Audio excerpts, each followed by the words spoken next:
pupunta kami sa San Andres. At dahil dyan, a-attend kami ng birthday party ng aking pamangkin. Kasi 7 years old na siya. At the same time, ay family reunion na rin to kasi sobrang tagal ko rin hindi nakauwi dito sa Quezon. So, lulubos-lubos baka na may namin. malimutan kayo ha.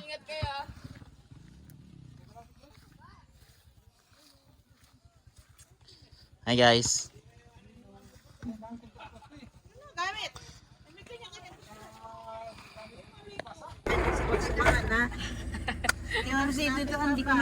Eri, hanapin mo nga dyan, baka nandyan lang. Oh, say present. Oh, present. Eret. Patong kanina yun. Hey. Makulay uti, maganda yun. Yan yung pinakamalaki.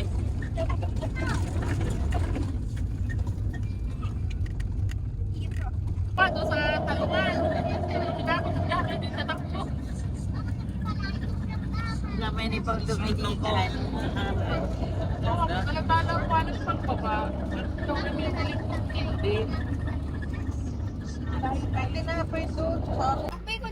Ayan, pagkatapos nga ng 3 oras ng aming biyahe, medyo malayo-layo din ang aming biyahe at nakakapagod din. At akala ko ngayon nasiraan pa kami. Akala ko yung magtutulak pa. Buti na lang at hindi. Ayan nga, pababa na kami dyan. Medyo ginabi na talaga kami. At paglabas nga namin ng banay, hindi namin ina-expect na naulan. Yan, hinakot na namin yung mga daladala naming gamit. Yan, yan. Nakitang-kita nyo naman, naambo na. Bigat pa nung daladala ko. At pagdating nga namin doon sa kanilang bahay, ay naghihintay na yung aking kapatid na panganay. Ayan.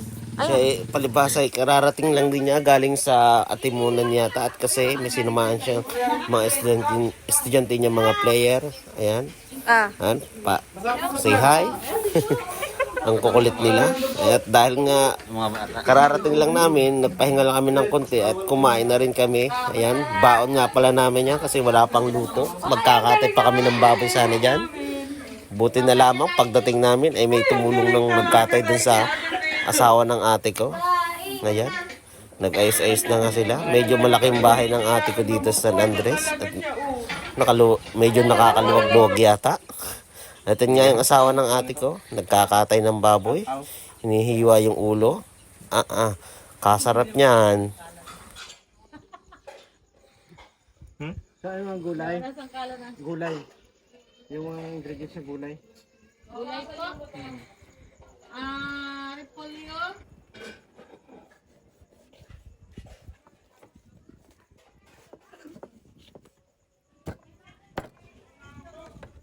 At dito na magtatapos ang video ito. Baka naman pwedeng pa-subscribe, pa-like and share. Yun lang at salamat!